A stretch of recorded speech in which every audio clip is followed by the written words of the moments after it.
Smash burgers. Here's what you'll need to prepare this recipe. The first step is to combine your seasoning mix. I used a combination of salt, pepper, garlic powder, and onion powder. Put that in a small bowl and set aside.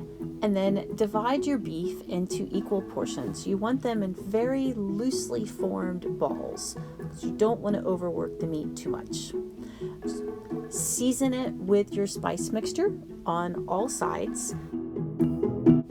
You want to use fairly fatty beef for these burgers in order to ensure their juiciness. I like to use 80% lean, but you could go with 70 to 72% lean if you prefer a even juicier burger.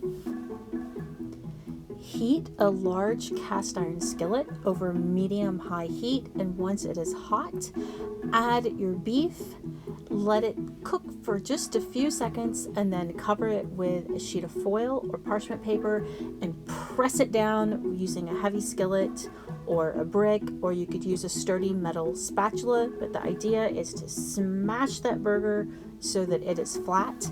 Hold the pressure on it for 10 to 15 seconds and then remove the weight and the foil or paper. Let the burger cook for about a minute and a half and then flip it. Top it with cheese if you are using cheese, and cook for about another minute and a half or until the cheese is melted. Serve immediately with all of your favorite toppings, or place your cooked burger on a platter and tent with foil to keep warm while you prepare the remaining burgers. I hope you enjoyed this video. For the complete recipe, please visit us at arkansasonline.com/cooking.